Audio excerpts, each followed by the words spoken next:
you can introduce your organization, the Biome Environmental Trust. You can talk about your organization a little bit, introduce it to us. So we started off as the Rainwater Club sometimes in 1991 as a virtual organization, uh, more on the web when the web came somewhere around 2000. We registered it as Biome Environmental Trust later on in the 2003, 2004. Uh, we've been focusing on rainwater harvesting primarily in the beginning. Now we work on sustainable water management. Our work encompasses working with individuals, communities, both in urban and rural areas, and the state when it comes to state level institutions and policy making. Mm. We're a small team and we try to do not projects as much as push for ideas to be implemented. Yeah. Well, I was just going through your website and it mentioned that you work with the government of Karnataka in policy making as well in policy regulations. Could you give us some examples where you contributed to the policy formulations and how that led to some kind of, yeah. For example, I was lucky to be part of the team which was constituted by the BWSSB on drafting the rainwater harvesting guidelines and bylaws for the city. Okay. So we actually crafted it, a small team of us crafted the bylaws and the BWSSB adopted it. We worked closely with them in getting it done. Also worked on the wastewater policy for the state of Karnataka with other people, WRG 2030. Mm. We crafted a policy which says how wastewater can be productively reused, both Mm. in agriculture, environment, and industrial urban uses. It's also part of the drafting of the government of Karnataka state water policy, which was taken up by the Knowledge Commission. That unfortunately didn't get implemented, but was part of that discussion and part of those. Like that, some other policy issues also one has been fortunate to be a member of. Okay, that's wonderful, sir. So, working so closely with the government, how are your experiences? Like, is it easy to work in the policy formulation, focusing on the environment in particular? Because there's a lot of infrastructure developments as well. So, focusing infrastructure and balancing environment preservation, how easy or difficult is it to work with government over here? So like all matters of development, it's a constant process of negotiation. One has to be looking at it from the state perspective to the state functions in a certain fashion. It has to prepare projects, it has to tender it out, that has to get implemented, more focused on physical infrastructure. So therefore, it takes a bit of persuasion for and conversations around building ideas around environment protection and preservation. Mm. But it's always been positive. I've never seen an outright rejection of any idea. It's Mm. a continuous act of negotiation and arriving at some kind of a consensus Okay, to the that's extent wonderful. possible. So individuals can have some influence, not too much influence, that as it may be. But then through examples, we can persuade for better behavior. Okay, that's wonderful to hear, sir. Well, your organization has been in the field for a couple of decades now. So, what are the prominent challenges that you face in implementing your ideologies, like be it with rainwater harvesting or in whatever ways? No, we don't have an ideology as such. We don't say that this is the only way or this is the right way. Mm. What we try to focus on are niche ideas of decentralized supply for communities who are deprived. Water is not just a physical attribute or just an environmental attribute, it's also a social construct. So we try and see whether livelihoods of people who work in a particular sector can be integrated as part of the solution for water management, sustainable water. So, for example, the well diggers as becoming part of the solution for groundwater resilience and sustainability for Bangalore, or fisher folks as part of the solution for lake maintenance, Mm. or farmers as a part of the solution for wastewater reuse, right? So these are some of the ideas that we pursue. Like I said, the challenges is one of making sure that your idea is clear, that there's clarity around the idea, that it is doable, it does not have health risks or environmental risks, and that it benefits sections of people who are vulnerable and not likely to be accessing resources so easily. So there are no challenges as much as learnings in terms of how to engage with powers that be to Mm. get these on the ground. Yeah. Well, when you work on the ground, how is your interaction like with the people, with the stakeholders who are directly affected by it? Are there any challenges or is it easy to work with them? How is that like?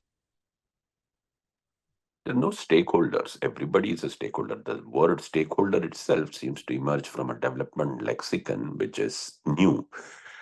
There are people, there are citizens, people, and people come from different caste, class, gender backgrounds from a particular context. So for us in Biome, it's always been that we learn from them. We learn their engagements with water. We learn what challenges they face, how they themselves are trying to overcome it, and what can be done with our privilege of both education, English knowledge, and other privileges that we have of being in Bangalore. How can these privileges be at the service of these kind of communities, right? That's the way we look at it. And it's always been that it's grassroots driven for us. It's not top down as much as it's bottom up. Mm. And trying to see how intellectual ideas or theoretical ideas, which we have from Mm. civil engineering, urban planning, can come to facilitate these kind of people and help them in their access to services. Okay, okay. So, what are your new upcoming activities or events that you plan for this particular year?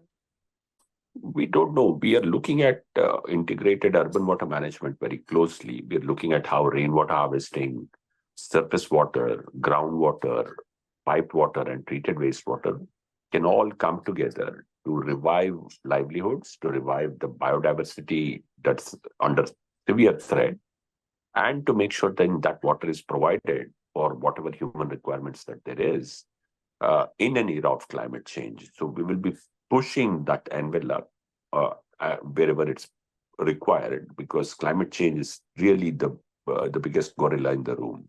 Yeah. Well, sir, I recently attended your webinar with Dr. Anjali when you were discussing about urban planning and water issues in the city. So, a couple of questions from that webinar as well. There seems to always be a clash with urban planning and how do we manage our water resources. And I heard from another expert from Z Balance mentioning that high-rise buildings they find it difficult to, treat water from high-rise buildings, particularly because they don't have the land in itself to treat it in when you break it down to individual apartments. So, how do we deal with this whole issue of managing treated water, especially amongst the upper middle class society, let's say? So that's something that we have to find answers for very contextually. Ideally, water is best managed as a unit at a watershed scale, right? Mm. Including wastewater has to be seen at a watershed of, or a micro watershed or a mini watershed of a lake or a river stream, right? And so we need to create the institutions capable of designing solutions at watershed scale. We have now chosen it to be large apartments, but apartments are not watersheds. Apartments are constructions of housing units. Is it optimal? I don't think so. It's suboptimal for apartments to have their own wastewater treatment plants, in my opinion. It's up to the institution to identify the watershed, bring all the wastewater from every development there, and to treat it at the lake level, Okay. which means that sewerage infrastructure should precede water supply infrastructure, because that is the first pollutant that then damages the water infrastructure, right? But if you take care of sewage well in an environment, it makes available fresh water to be accessed either through bore wells, tankers, and eventually through pipe water supply. But if you invest only in water supply first, what happens is your resource locally gets contaminated because all sewage is flowing untreated. Then you have to necessarily depend on faraway resources for your water supply. And in the meantime, your sewage itself also has not been handled. So we'll have to create and understand paradigms of urban planning in cities like Bangalore, which grows at 40-45% decadally. It's a phenomenal growth rate. 45% is a minimum. Sometimes we grow at 80%, 90% decadally. So how do we be flexible and dynamic in the periphery, in the peri-urban part of the city, which is the highest, fastest growing place, and make sure that we protect local water resource? So that includes solid waste management, liquid waste management, construction debris management. Then fit in the apartments, then fit in the gated communities as part of the consumption of these resources in a sustainable fashion. Mm. It is a long journey. Yeah. Well, sir, looking at biomes, events and activities, which of these would you consider as, which had big impact, which you would consider as an achievement from your organization? No, if for us, there's no such thing as big impact. See, what is a big impact? If a rural household, let's say a single woman family, gets 10,000 liters of water, that is big impact. But if a city which needs 1,500 million liters of water gets 1 million liters of water, it's not big impact. So impacts uh, cannot be measured in terms of the scale of what we do for us in Biome. What impact actually means is what difference it makes in the life of people. So small or big doesn't matter to us as long as it makes a difference in the life of people. That's the approach that we try and take. Mm. In that, we derive a bit of pleasure when we are able to overcome a wicked problem. And so some of those have been satisfying for us. Are there any few that you would want to share, like some of the experiences that you've had? Now, one of the examples that we're working with in Devanhalli, where the small town which is struggling for water, we're able to take treated wastewater from the HN Valley project of the Bangalore city and work with many, many partners, not just Biome ourselves, but Town Municipal Council of Devanhalli, many NGOs, Rotary, South Parade, so many others, to craft together a solution which is not only saving the lake, recharging the wells, but providing water to the town at very affordable cost and water of the highest quality, because IISC is also part of that venture, gives us great pleasure because what it means is that you craft together partnerships of great specializations and great commitments, and you act perhaps as a fulcrum to bring it all together for solutions at town levels of 40,000, 45,000. Now, this has potential for replication for many small towns and medium towns in India and many smaller pockets in metropolitan India and gram panchayats, of course. So Mm. for us, that's a way forward, and perhaps we will be happy if this gets to be replicated in many other places. That sounds wonderful, sir. I just have one last question. Do you have any message for your fellow citizens, like in Bangalore? How can people do to preserve environment? Because as you said, climate change is the gorilla in the room right now, so we've got to address it. What's your message for your citizens? So there's just nothing profound message, but what one says is that the city is a journey, it's a process.